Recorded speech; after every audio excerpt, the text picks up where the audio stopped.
पंजाब तो उठ के सारे देश च फैलिया, देश तो सारे विदेश च फैलिया। और 26 तरीक के प्रोग्राम लिए जिहड़ा टोटल पीसफुल है 101% मैं कह सकदा है। ट्रैक्टर लैके पैदल मैं कह सकदा भी दिल्ली के 5 बॉर्डरस से 15 तो लैके 20 ਲੱਖ तक लोग इकट्ठे होणगे 26 ਲਈ। जे सरकार इस नूं भड़काउणा चाहुंदी है, कोई टकराव करना चाहुंदी है, तो ये एक तां निंदणयोग है।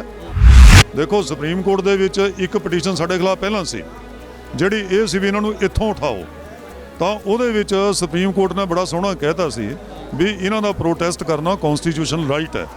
सरदार गुरनाम सिंह उन्होंने जेकर इकल्ले व्यक्तिगत तौर पर हो के कोई पोलीटिकल पार्टीज़ की मीटिंग बुलाई, ये कह के भी कोई जन संसद करना है, कानूनों दे करना है, तो मैं समझदा संयुक्त मोर्चे की लाइन की यह भी उलंघना सी, वायलेशन सी। ਭੁਪਿੰਦਰ ਸਿੰਘ ਮਾਨ ਜਿਹੜੇ ਕਮੇਟੀ ਦੇ ਮੈਂਬਰ ਬਣਾਏ ਗਏ ਸੀ ਸੁਪਰੀਮ ਕੋਰਟ ਦੇ ਵੱਲੋਂ, ਉਹਨਾਂ ਨੇ ਪੈਰ ਪਿੱਛੇ ਕਰ ਲਏ ਨੇ। ਹੁਣ ਖਬਰਾਂ ਆ ਰਹੀਆਂ ਨੇ ਕਿ ਰਾਜੇਵਾਲ ਜਥੇਬੰਦੀ ਦੇ ਵਿੱਚ ਉਹ ਸ਼ਾਮਿਲ ਹੋ ਰਹੇ ਨੇ। मेरा ख्याल नहीं, देखो ये सवाल तो राजेवाल साहब ने पूछा जा सकता है, उन्होंने अपनी जथेबंदी है, ये उन्होंने तक ही सीमित है।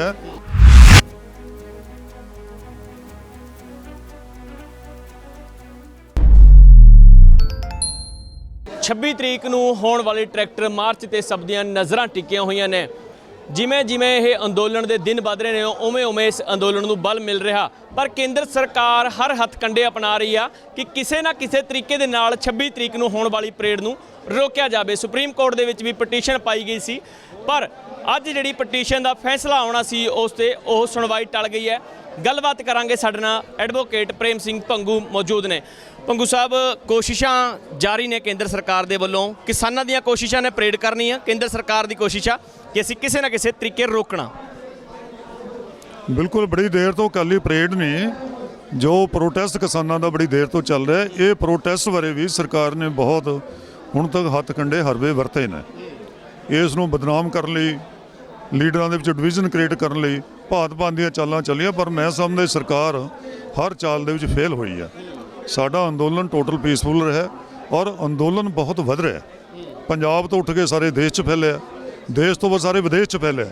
और 26 तरीक के प्रोग्राम लिए जिहड़ा टोटल पीसफुल है 101% मैं कह सकदा है भी उहदा असीं रूप रेखा भी अज वाली उसदे भी दे दित्ती, तां उहदे विच बहुत वड्डा समर्थन सानूं पंजाब ते हरियाणे तो आ रहा। ਲੱਖਾਂ ਦੀ ਗਿਣਤੀ ਦੇ ਵਿੱਚ ਲੋਕ ट्रैक्टर लैके पैदल मैं कह सकदा भी दिल्ली के 5 बॉर्डरस से 15 तो लैके 20 ਲੱਖ तक लोग इकट्ठे होणगे 26 ਲਈ। पर साडे वल्लों एक गल पूरी तय कि ये बिल्कुल शांतमई ढंग नाल करना है। जदों असीं शुरू करना है तो टोटल लीडरशिप है जिहड़ी सारे बॉर्डरस के उपर पहलां वो पैदल अगे लगेगी, ट्रैक्टर पिछे लगणगे। असीं किसी किस्म की वायलेंस हिंसक कार्रवाई होण नहीं देनी। पर जे सरकार इस नूं भड़काउणा चाहुंदी है, कोई टकराव करना चाहुंदी है, तो ये एक तां निंदणयोग है, मानयोग सुप्रीम कोर्ट का। देखो सुप्रीम कोर्ट दे विच एक पटीशन साडे खिलाफ पहलां सी जिहड़ी ये सी भी इन्हां नूं इत्थों उठाओ, तो उहदे विच सुप्रीम कोर्ट ने बड़ा सोहना कहता सी भी इन्हां दा प्रोटेस्ट करना कॉन्स्टिट्यूशनल राइट है, डेमोक्रेटिक राइट है। जद तक वो वायलेंट नहीं होंदे, इत्थे कोई वायलेंस नहीं, जिहड़े नेड़े दे लोकां नूं कोई परेशानी नहीं है, इसलिए वो इस करके डिस्पोज ऑफ होई सी। दूजी पटीशन अज 2 साडे खिलाफ पाईयां जिन्हां दी अज हीयरिंग होई, उहदे विच भी यही सी। सानूं 8 ऑर्गेनाइजेशन नूं पार्टी बनाया सी ते कहा सी इन्हां नूं रिस्टेन करो, रोक लगाओ इन्हां दे उपर कोई 26 जनवरी का प्रोटेस्ट दिल्ली 'च करन लई। तो मैं वैलकम करदा है मानयोग सुप्रीम कोर्ट के फैसले नूं जिहड़ा अज उन्होंने इंटरम दिता है और सुनवाई बुधवार तक टाली है, ये कह के भी ये लॉ एंड ऑर्डर की प्रॉब्लम है। अमन कानून का मामला एडमिनिस्ट्रेटिव हुंदा, पुलिस आप निपटदी है, ये कोर्टां का काम नहीं। उन्होंने कहा पुलिस नूं तुसीं आप देखो जिस तरह का है, तो इसकी पेशी अगे पाई है। ये उन्हों का सुप्रीम कोर्ट का फैसला असीं समझदे सी भी यही आना है, क्योंकि पहले फैसले तो कंट्रेरी व्यू सुप्रीम कोर्ट लै नहीं सकती कि पहला उन्होंने सानूं राइट प्रोटेस्ट करने का पीसफुल दिता है, तो अज वो सानूं ऐसी रोक लाउण नहीं सी सकते। तो उन्होंने ठीक कहा पुलिस नूं, हुण ये साडे ते पुलिस के दरम्यान है, सरकार दरम्यान है। असीं अटाला 26 तरीक का जनवरी की परेड होएगी, पीसफुल होएगी, बहुत बड़ा उत्साह, बहुत बड़े किसान आ रहे हैं। असीं उस फैसले से पूरा अटल 100%। ਭੰਗੂ ਸਾਹਿਬ, ਇੱਕ ਜਿਵੇਂ ਗੁਰਨਾਮ ਸਿੰਘ ਝੰਡੂਨੀ ਇੱਕਦਮ ਸਿਆਸਤਦਾਨਾਂ ਦੇ ਨਾਲ ਚਲੇ ਗਏ, ਸਿਆਸਤਦਾਨਾਂ ਕੋਲ, ਉਸ ਤੋਂ ਬਾਅਦ ਜਿਹੜੀ ਇੱਥੇ ਅੰਦੋਲਨ ਦੇ ਵਿੱਚ ਕੋਈ ਸਿਆਸੀ ਜਿਹੜੀ ਰੰਗਤ ਤਾਂ ਨਹੀਂ ਦੇਖਣ ਨੂੰ ਮਿਲੂਗੀ। देखो हुण तक पंजाब तो असीं पिछले तुसीं कहो भी 4-5 महीने तो अंदोलन चला रहे हैं, और ये पहली बार होया ਕਿ ਅੱਜ ਤੱਕ ਇੱਕ ਵੀ ਸਿਆਸੀ ਪਾਰਟੀ ਦਾ ਬੁਲਾਰਾ ਸਾਡੀ ਸਟੇਜ ਤੇ ਨਹੀਂ ਆਇਆ, ਸਾਡੀ ਮੀਟਿੰਗਾਂ 'ਚ ਨਹੀਂ ਆਇਆ, ਸਾਡੇ ਅੱਗੇ ਪਿੱਛੇ ਜੇ ਕੋਈ ਆਇਆ ਮੂਹਰੇ ਆ ਕੇ ਸੁਣ ਕੇ ਗਿਆ। ਇਹ ਸੰਯੁਕਤ ਮੋਰਚੇ ਦੇ ਵਿੱਚ ਜਦੋਂ ਗਠਨ ਸਾਰੇ ਦੇਸ਼ ਦੇ ਵਿੱਚ ਹੋਇਆ, ਗੁਰਨਾਮ ਸਿੰਘ ਜੀ ਬਹੁਤ ਵੱਡੇ ਸਤਿਕਾਰਯੋਗ ਆਗੂ ਨੇ ਹਰਿਆਣੇ ਦੇ, ਫਿਰ ਸੰਯੁਕਤ ਮੋਰਚੇ ਦੇ ਬਹੁਤ ਵੱਡੇ ਆਗੂ ਨੇ।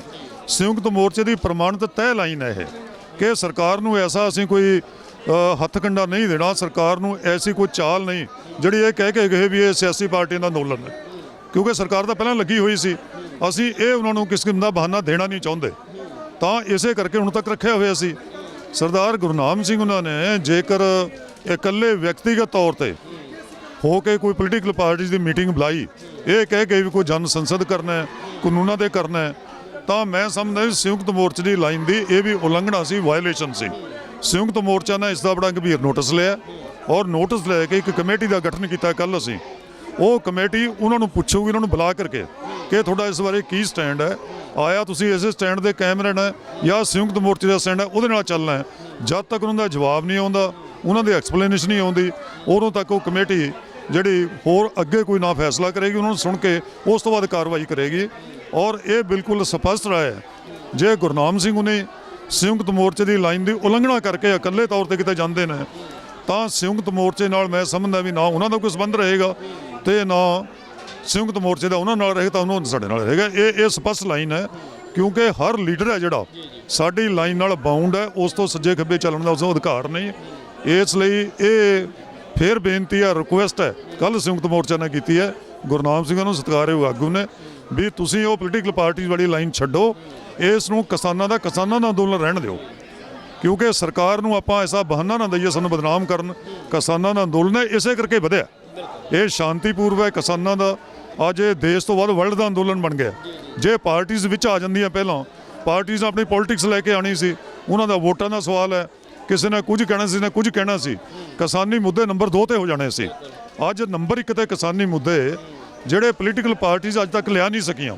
ਇੱਕ ਗੱਲ ਤੁਹਾਨੂੰ ਹੋਰ ਦੱਸੀ ਹੈ ਵੀ ਕਾਰਪੋਰੇਟ ਸੈਕਟਰ ਹੈ, ਅਦਾਨੀ ਅੰਬਾਨੀ, ਭਾਵੇਂ ਪੋਲੀਟੀਕਲ ਪਾਰਟੀਆਂ ਬੜੇ ਸਾਲਾਂ ਤੋਂ ਵੀ ਕਾਰਪੋਰੇਟ ਸੈਕਟਰ ਦੇਸ਼ ਨੂੰ ਲੁੱਟ ਰਿਹਾ ਹੈ, ਇਹ ਸਭ ਤੋਂ ਵੱਡਾ ਦੁਸ਼ਮਣ ਹੈ।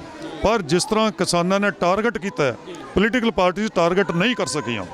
ਇਹ ਕਾਰਪੋਰੇਟ ਸੈਕਟਰ ਨੂੰ ਪਹਿਲੀ ਵਾਰ ਹੋਇਆ ਦੇਸ਼ ਦੇ ਕਿਸਾਨਾਂ ਨੇ ਆਪਣੀ ਸਮਝਦਾਰੀ ਨਾਲ ਨਰੋਲ ਗੈਰ ਸਿਆਸੀ ਰਹਿ ਕੇ ਸਭ ਤੋਂ ਵੱਡਾ ਜਿਹੜਾ ਕਟਹਿਰੇ 'ਚ ਖੜਾ ਹੈ ਸਰਕਾਰ ਨੂੰ ਔਰ ਕਾਰਪੋਰੇਟ ਸੈਕਟਰ ਨੂੰ, ਇਸ ਦਾ ਸਿਹਰਾ ਕਿਸਾਨਾਂ ਨੂੰ ਜਾਂਦਾ ਹੈ, ਪੋਲੀਟੀਕਲ ਪਾਰਟੀਆਂ ਨੂੰ ਨਹੀਂ ਜਾਂਦਾ। ਇਸ ਲਈ ਅਸੀਂ ਕਹਿੰਦੇ ਹਾਂ ਵੀ ਇਹ ਅੰਦੋਲਨ ਨੂੰ ਸ਼ਾਂਤਮਈ ਔਰ ਕਿਸਾਨਾਂ ਦਾ ਅੰਦੋਲਨ ਰੱਖ ਕੇ ਇਸ ਨੂੰ ਜਿੱਤ ਵੱਲ ਵਧਣ ਦਿਓ। ਇਸ ਦੇ ਵਿੱਚ ਇਸ ਕਿਸਮ ਦਾ ਆਪਣੀ ਕੋਈ ਸਿਆਸਤ ਨਾ ਕਰੇ, ਨਾ ਕੋਈ ਆਪਣਾ ਇਸ ਦੇ ਵਿੱਚੋਂ ਬੈਨੀਫਿਟ ਲੈਣ ਦੀ ਕੋਈ ਕੋਸ਼ਿਸ਼ ਕਰੇ। ਇਹ ਅੰਦੋਲਨ ਨੂੰ ਢਾਹ ਕਰਨ ਵਾਲੀ ਨੀਤੀ ਹੋਏਗੀ। ਇਸੇ ਲਈ ਗੁਰਨਾਮ ਸਿੰਘ ਉਹਨਾਂ ਬਾਰੇ ਅਸੀਂ ਕਮੇਟੀ ਦਾ ਗਠਨ ਕੀਤਾ। ਜਦ ਤੱਕ ਕਮੇਟੀ ਦੀ ਰਿਪੋਰਟ ਨਹੀਂ ਆਉਂਦੀ ਉਦੋਂ ਤੱਕ ਅੱਗੇ ਕੁਝ ਅਸੀਂ ਕਹਿ ਨਹੀਂ ਸਕਦੇ।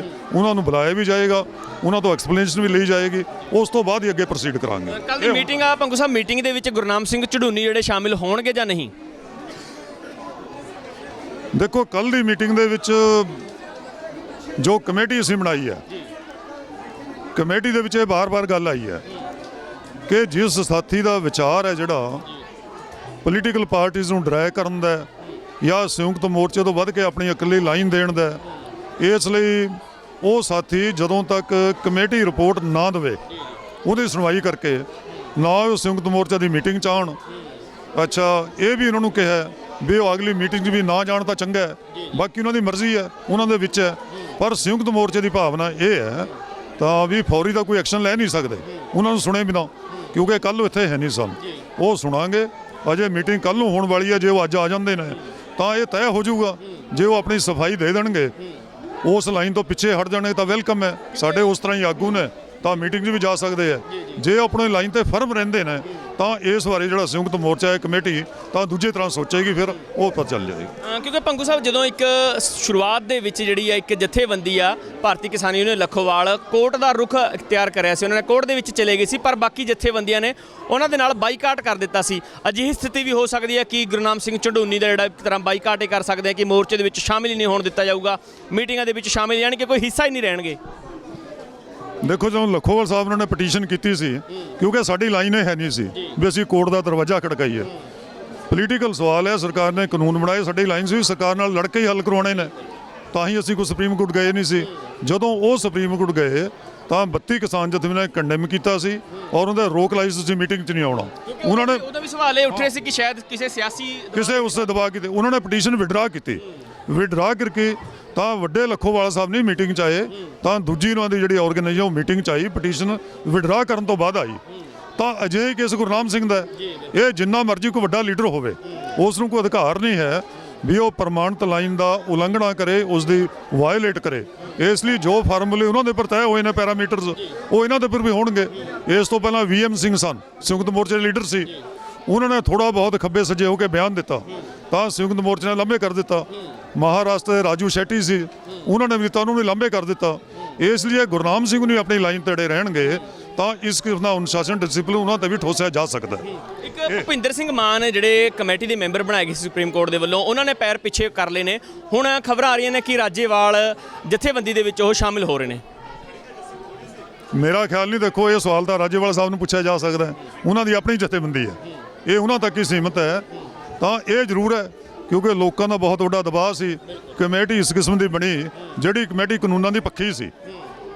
ਟੋਟਲ ਜਿਹੜੀ ਪਾਲਿਸੀ ਹੈ ਆਰਥਿਕ ਸੁਧਾਰਾਂ ਦੀ, ਲਿਬਰਲਾਈਜੇਸ਼ਨ, ਉਹਦੀ ਪੱਖੀ ਸੀ। ਭੁਪਿੰਦਰ ਸਿੰਘ ਮਾਨ ਉਹਨਾਂ ਦਾ ਬੜੀ ਦੇਰ ਤੋਂ ਪੰਜਾਬ 'ਚ ਸਟੈਂਡ ਹੈ ਕਿ ਉਹ ਵਰਲਡ ਟ੍ਰੇਡ ਆਰਗੇਨਾਈਜੇਸ਼ਨ ਦੇ ਹਮਾਇਤੀ ਨੇ, ਉਹਦੀ ਪਾਲਿਸੀ ਦੇ ਹਮਾਇਤੀ ਨੇ।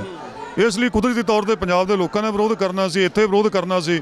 ਉਹਦੀ ਆਪਣੀ ਜਥੇਬੰਦੀ ਨੇ ਵਿਰੋਧ ਕੀਤਾ, ਉਹਦੀ ਜਥੇਬੰਦੀ ਨੇ ਉਸ ਨੂੰ ਐਕਸਪੈਲ ਕੀਤਾ ਉਸ ਦੇ ਅਹੁਦੇ ਤੋਂ। 1 ਘੰਟੇ ਬਾਅਦ ਉਹਨੇ ਰਿਜ਼ਾਈਨ ਕੀਤਾ। ਤਾਂ ਇਹ ਸੀ, ਇਹ ਠੀਕ ਹੈ, ਲੋਕਾਂ ਦਾ ਪ੍ਰੈਸ਼ਰ ਹੈ।